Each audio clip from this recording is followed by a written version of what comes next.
Hey, good morning. This is Russ, sailing vessel Tautog. Current location is Marathon, Florida, in Boot Key Harbor, and status is on a mooring.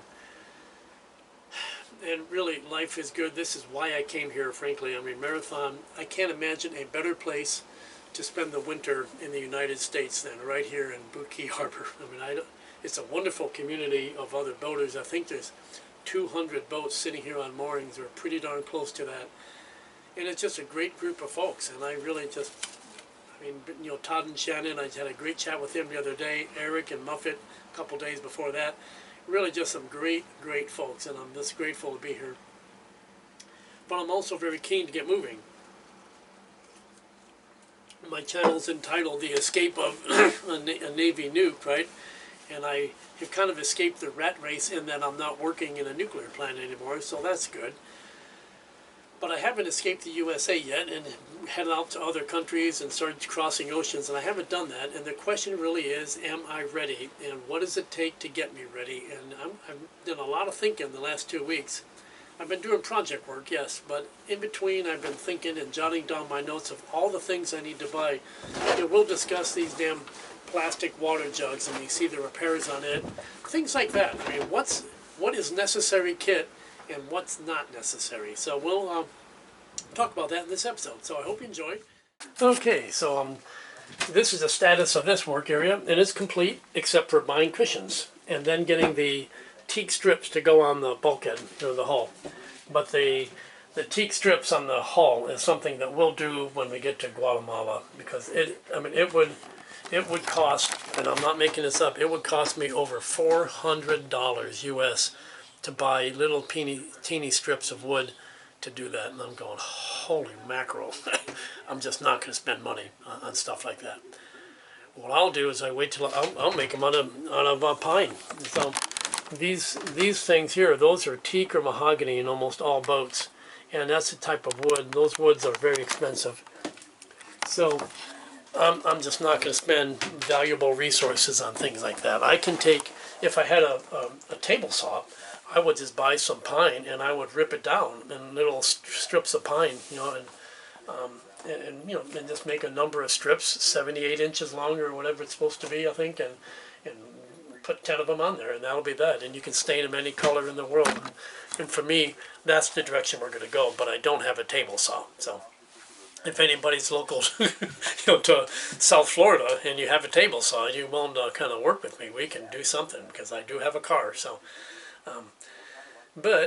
So this project is waiting only on cushions, and that I consider that necessary in case I ever have anybody with me on the boat. Okay, so that job is pretty much done. The diesel work, all the hoses are replaced, and I don't have any issue with that.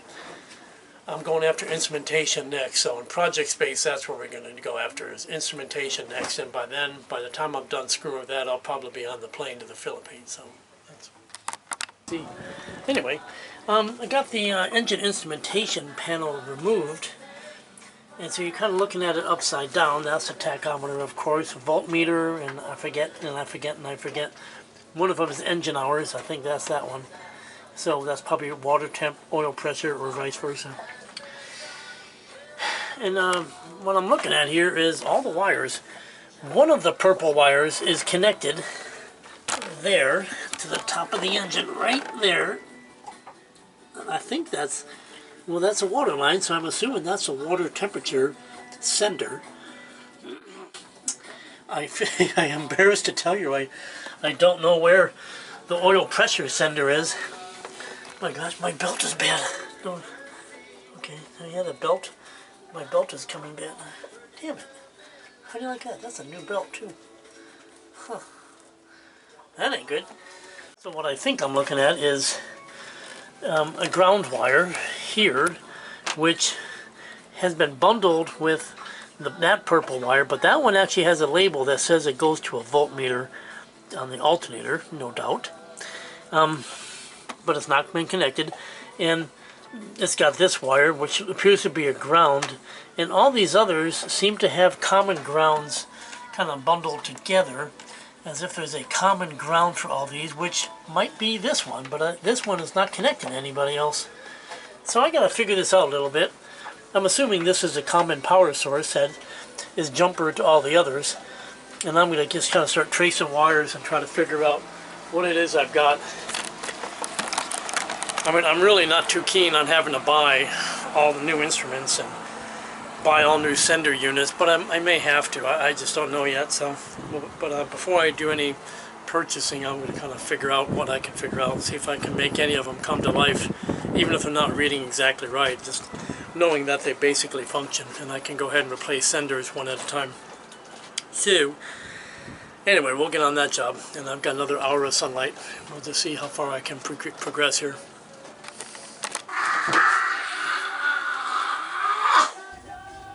So I mentioned the fuel hoses. Well, this is me going after the supply and the return lines to the engine. Again, with diesels, there's always an unused amount of fuel that is returned to the tank, and that's called the return line. And both of my hoses were pretty badly cracked and old, so I replaced them, and that involves pulling up all the deck plates and going in there and fastening the old hoses and getting them out of there without spilling fuel, and getting and installing the new hoses. And in my case, I install them so they're not hanging into the bilge itself. They're up off the deck. So all that for one tie wrap. Oh my god. Yeah, and it can be a bit of work just to get one stinking tie wrap, but that's the way it goes, and there's no complaints here. It's not easy to get access to the engine, and we will go after instrumentation next, but I think now I want to kind of talk at a higher level about where we need to be with equipment in coming months. So, I want to be ready to depart on a world cruise, right? Like every cruiser wants to do. We all say we want to circumnavigate. We all want to go across the South Pacific and do the bula bula with the dancing girls. All that's true for me as well. And you want to be ready. You don't want to get out there and have some emergency and not be prepared for it. You want to be as self-sufficient as reasonably possible. You can't be prepared for everything. I don't think anybody can be. But getting ready is what I have an opportunity to do. Now, my girlfriend, that's Joanne, she'll be with me soon, and she'll take about probably 5 to 8 months before she'll have residency, and so really I can't go anywhere until that happens anyhow. So I have an opportunity now to, to get ready. And I'm breaking it down to a few categories, okay? So you see here, I consider this, things that I need to do in my mind. What do I need to learn? Is there something I don't know that I need to study? Do I need to plan out the voyage? Yeah, okay, so that's some of the things I need to do. There's things that we need to buy, of course, and we don't have them yet. And there's other cruisers who've been out there, and there's a Facebook group, for instance, in which people discuss, hey, what things they wish they had taken. So we'll get to that as well. And I would say there's big ticket items, which includes boat projects. It's kind of hard to have those separated, and we'll get to that as well. And of course, remember that I do live in reality, and I know that you can't have it all. And any cruiser or any sailor or anybody in any pursuit really who waits until they have absolute perfection and readiness, you'll never leave the dock. And I don't want to be one of those guys. We're leaving, ready or not, next year. Okay, so that said, let's take a look at tasks that I need to do, like brain tasks, things I need to understand that I don't currently understand. And part of that could be taken care of by doing day sails with other sailors and learning new techniques for doing this or that. And yes, I'm going to do some of that. Celestial navigation, we lightly touched on it the other day, and I went and said a noon sight will only give you latitude, and that's correct the way I took it. But if I have an accurate timepiece, you can get a longitudinal position from a noon sight if you have precise time indication. So I just need to remember how to do that and practice it so I'm absolutely proficient and I can do it on a rolling boat out at sea. Excuse me. I need to learn more about single sideband radios, and enough to make a decision about whether or not I want to buy one. Same with your satellite communications and what technologies are out there. Everybody knows about Starlink, the Elon Musk thing. That company is really becoming, I know, more popular with other cruisers. I see some Starlink antennas on some of the boats here. And also there's a company called Iridium Go, which provides onboard underway satellite communications. And each one has its pros and cons, and each one's expensive. So I need to learn more about that. Yeah, so now our favorite thing is purchasing. What things do we have to buy? Well, there's a Facebook group out there. I think it's called Sailors and Cruisers or something like that. I'll look it up and put a link to that. But it actually can add some value, because somebody posted a comment a few weeks back to the effect that, hey, all you cruisers, can you make a list of things that you wish you'd had, or the things that you used every day that you never would have thought you'd use? And a lot of people chipped in their ideas. Everything from bug zappers to little solar powered lanterns that you hang up on deck at night and that sort of thing. And that seems kind of silly, but it does matter. And one guy mentions small flashlights like this, little rechargeable lights, and he has a number of them in holsters throughout the boat. So even at night he can run around and grab one almost any place he is and have a flashlight within arm's reach. So there's a lot of small budget things that I can get in the next 10 months to get myself more ready. But I'm really looking at, my mind is kind of hung up on a lot of the big things. So if you can imagine a future in about 6 or 7 months when the next hurricane season is coming and we have to get out of the Keys, or we could ride it out if we wanted to risk it, that is true.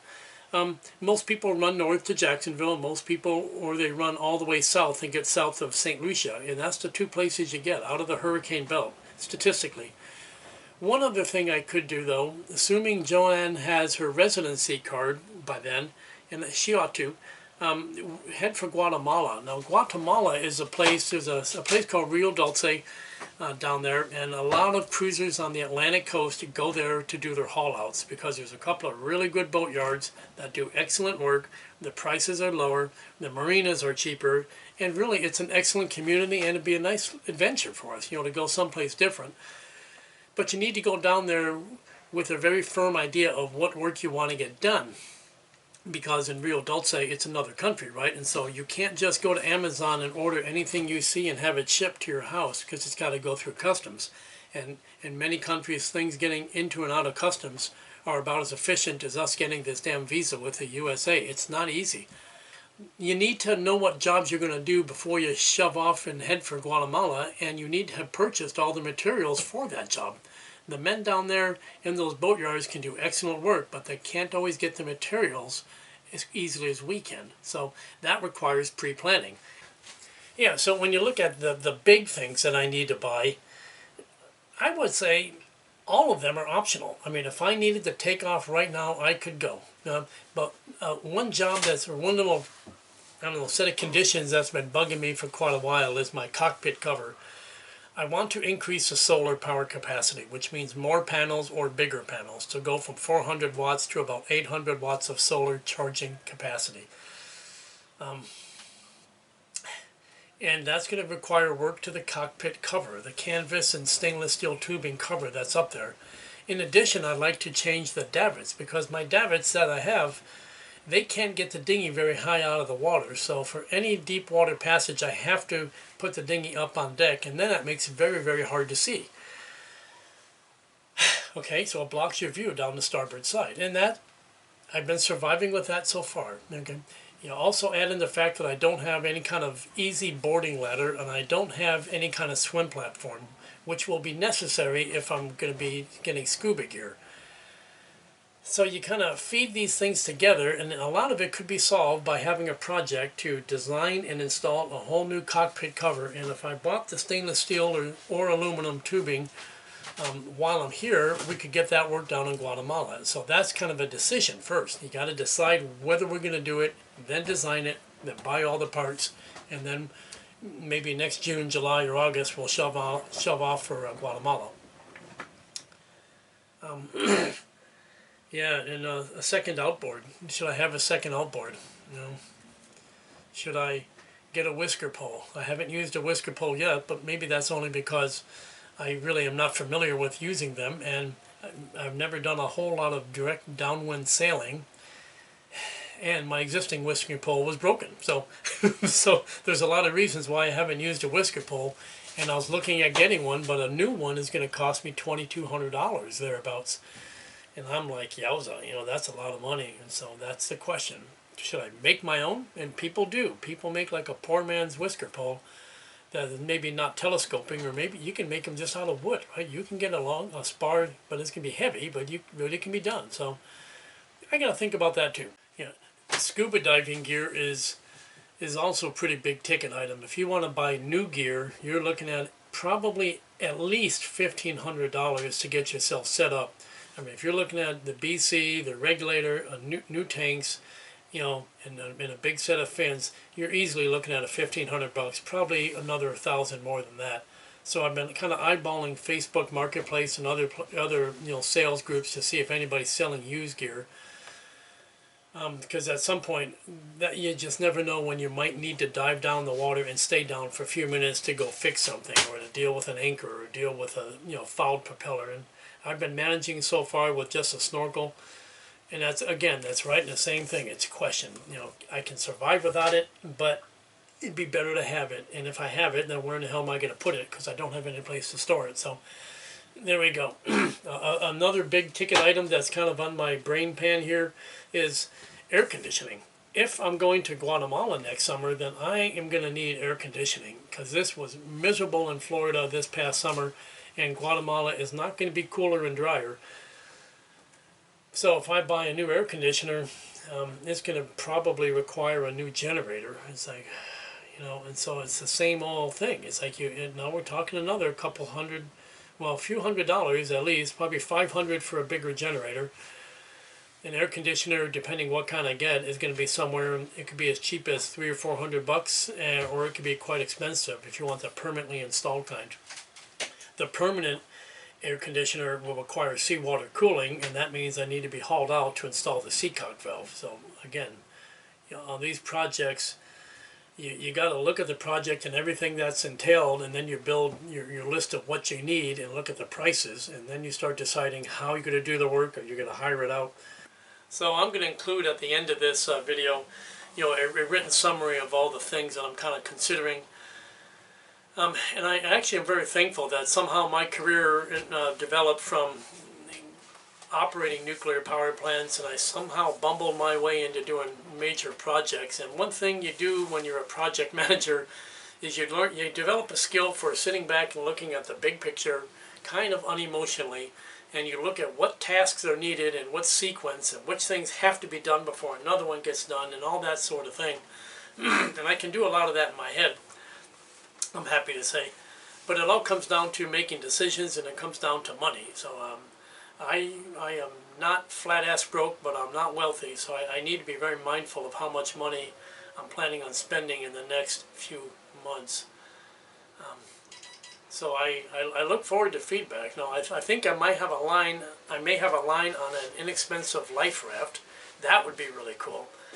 I have some friends who may have one that they don't need, because we've talked about whether I need a life raft, because to get a new one is going to be a couple $1,000s again. So I'm easily looking at a potential budget in excess of $10,000 if I buy all the things that I think I should have. So that's the question. If you can't afford to spend $10,000 or $12,000 or $15,000, what things have to come off the list? And just go into that little wish space where you wish you could have it, but you'll never have it, and you move on anyway. So that's kind of where my mind is these days. It's kind of causing me a little bit of, I don't know, I feel lethargic, because my mind is wrapped up on, I'm stuck here, and I don't want to spend money, and yet I know at some point I need to start pulling the trigger and start doing some of these things, or I'll be sitting here in 10 months still in the same condition. So it's time for me to kind of shake off the cloud, the funk, whatever, and get moving. So I don't know how this is going to turn out on video. I sure appreciate you guys watching. I look forward to your comments. Cheers. Bye.